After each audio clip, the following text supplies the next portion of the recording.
Selamat datang ke channel Cikgu Rosmaini Abdullah. Saya, guru sains anda, akan membawa anda ke suatu dunia baru, dunia sains yang mudah. Assalamualaikum warahmatullahi wabarakatuh dan selamat sejahtera semua. Pada kali ini kita akan belajar bab 3 iaitu nutrisi, fokus kepada 3.1 kelas makanan. Pelajar-pelajar, cuba kamu fikir, apakah fungsi makanan yang kamu makan setiap hari? Pelajar-pelajar, makanan bukan sahaja membekalkan tenaga, malah memberi nutrien untuk memelihara kesihatan kita. Objektif pembelajaran kita pada hari ini menghuraikan dan berkomunikasi mengenai kelas makanan. Kriteria kejayaan di akhir PDP, pelajar berjaya sekiranya dapat: yang pertama, menyatakan 7 kelas makanan; yang kedua, menerangkan fungsi dan sumber kelas makanan. Makanan kita terbahagi kepada 7 kelas utama iaitu karbohidrat, protein, lemak, vitamin, mineral, pelawas dan air. Kelas makanan yang pertama ialah karbohidrat. Karbohidrat adalah sejenis sebatan organik yang mengandungi unsur karbon, hidrogen dan oksigen. Karbohidrat merupakan makanan ruji manusia kerana membekalkan tenaga yang banyak. Contoh karbohidrat ialah kanji, glikogen dan selulosa. Kanji merupakan makanan simpanan dalam tumbuhan, manakala glikogen makanan simpanan dalam haiwan. Selulosa pula ialah karbohidrat yang membentuk dinding sel tumbuhan. Sesetengah sumber karbohidrat seperti gula dapat membekalkan tenaga dengan cepat. Jom kita lihat apakah sumber-sumber karbohidrat. Sumber karbohidrat ialah seperti roti, mi, nasi dan madu. Kelas makanan yang kedua ialah protein.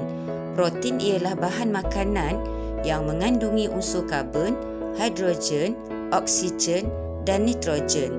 Protein yang kita makan akan dicerna kepada unit asasnya iaitu asid amino. Protein diperlukan untuk pertumbuhan dan pembaikan tisu-tisu badan yang rosak serta menggantikan sel-sel yang telah mati. Selain itu, protein juga digunakan untuk mensintesis enzim, hormon dan antibodi. Sumber-sumber protein ialah ikan, ayam, telur dan daging. Tahukah anda apakah kwashiorkor? Kwashiorkor ialah sejenis penyakit yang disebabkan oleh kekurangan protein di dalam gizi manusia dan lazimnya berlaku pada kanak-kanak yang berusia antara 1 hingga 3 tahun. Kelas makanan yang ketiga ialah lemak. Seperti karbohidrat, lemak juga mengandungi unsur karbon, hidrogen dan oksigen. Lemak terbentuk daripada gliserol dan asid lemak. Lemak juga merupakan satu sumber dan simpanan tenaga yang tinggi. Setiap gram lemak membekalkan 2 kali ganda jumlah tenaga yang dibekalkan oleh karbohidrat. Selain berfungsi sebagai pembekal tenaga, lemak juga melindungi organ badan seperti jantung dan ginjal. Selain itu, lemak bertindak sebagai pengangkut bagi vitamin A, D, E dan K. Lemak yang berlebihan dalam badan disimpan di bawah kulit sebagai penebat haba untuk mengawal suhu badan. Cuba pelajar-pelajar fikir, apakah sumber-sumber lemak? Ya, sumber lemak ialah minyak kelapa sawit, minyak kelapa, mentega dan kacang tanah. Kelas makanan yang keempat ialah vitamin. Vitamin ialah sebatian organik yang tidak membekalkan tenaga tetapi diperlukan oleh badan dalam kuantiti yang sedikit untuk mengekalkan kesihatan yang baik. Vitamin boleh dikelaskan kepada vitamin larut air dan vitamin larut lemak. Kita memperoleh vitamin daripada sayur-sayuran, buah-buahan, susu dan daging. Jom kita lihat pengelasan vitamin. Vitamin terbahagi kepada dua, iaitu vitamin larut air dan vitamin larut lemak. Vitamin B dan C merupakan vitamin larut air, manakala vitamin A, D, E dan K adalah vitamin larut lemak. Jom kita lihat sumber-sumber vitamin. Sumber-sumber vitamin ialah susu, buah-buahan, sayur-sayuran dan daging. Jom kita lihat dulu vitamin A. Sumber vitamin A ialah susu, kuning telur dan minyak ikan. Jom kita buat formula nak. Aku sayang kamu tahu. Apa tu? Aku untuk A, vitamin A, sayang untuk susu, kamu untuk kuning, tahu untuk telur. Dah dapat formula. Okey, vitamin A ini membantu penglihatan pada waktu malam. Fungsi vitamin A yang lain ialah memelihara kesihatan kulit. Sekiranya kita kekurangan vitamin A, kita akan mengalami rabun malam dan mendapat penyakit kulit. Sekarang kita akan belajar vitamin B pula. Sumbernya ialah yeast, hati dan telur. Fungsi vitamin B ialah memelihara fungsi sistem saraf dan pembentukan sel darah merah. Jika kita kekurangan vitamin B, maka kita akan mengalami penyakit beriberi dan anemia. Beriberi ialah penyakit yang menyerang sistem saraf. Manakala anemia pula ialah satu keadaan di mana badan kekurangan sel darah merah. Ini mengurangkan keupayaan darah untuk memindahkan oksigen ke seluruh badan. Vitamin yang seterusnya ialah vitamin C. Vitamin C boleh didapati di dalam buah-buahan dan sayur-sayuran. Fungsinya ialah melawan jangkitan penyakit, memelihara kesihatan gusi dan juga mulut. Kita akan mengalami scurvy, iaitu gusi berdarah, sekiranya kita kekurangan vitamin C. Jom kita lihat vitamin D pula. Sumber-sumbernya ialah mentega, telur, minyak ikan dan juga boleh dihasilkan melalui pendedahan kulit kepada cahaya matahari. Fungsinya ialah membantu dalam penyerapan kalsium, menguatkan enamel gigi dan memelihara kesihatan kulit. Kesan kekurangan vitamin D ialah penyakit riket, sakit gigi dan penyakit kulit. Sekarang kita belajar vitamin E. Sumber-sumbernya ialah bijirin dan sayur-sayuran hijau. Pengambilan vitamin E akan memelihara fungsi sistem pembiakan dan kesan kekurangannya akan mengalami kemandulan dan keguguran fetus. Vitamin yang terakhir ialah vitamin K. Sumbernya daripada susu, kuning telur dan minyak ikan.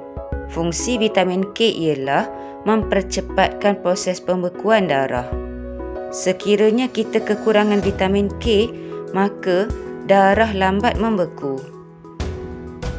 Kelas makanan yang kelima ialah pelawas. Pelawas ialah bahan yang tidak dapat diuraikan oleh sistem pencernaan. Pelawas terdiri daripada selulosa yang terdapat di dalam dinding sel tumbuhan. Pelawas sangat penting untuk merangsang peristalsis, iaitu pergerakan yang disebabkan oleh pengecutan dan pengenduran otot-otot di saluran pencernaan seperti esophagus, usus kecil dan usus besar. Ini dapat memudahkan pergerakan makanan di sepanjang salur tersebut dan mengelakkan sembelit. Sumber-sumber pelawas ialah bijirin, roti gandum berserat, sayur-sayuran dan buah-buahan. Kelas makanan yang keenam ialah mineral. Mineral merupakan bahan bukan organik yang diperlukan oleh badan. Mineral tidak membekalkan tenaga, namun masih diperlukan dalam kuantiti yang kecil untuk mengawal atur proses-proses badan bagi mengekalkan kesihatan. Jom kita lihat beberapa contoh mineral. Yang pertama ialah kalsium. Sumber-sumbernya daripada susu, ikan bilis, udang dan sayur-sayuran hijau. Fungsi kalsium ialah membantu pembekuan darah, dan menguatkan tulang dan gigi. Jika kita kekurangan kalsium, kita akan mengalami penyakit riket dan osteoporosis. Mineral yang kedua ialah natrium, sumbernya daripada garam, daging dan telur. Natrium dapat memelihara fungsi sistem saraf dan kesan kekurangannya akan menyebabkan kekejangan otot.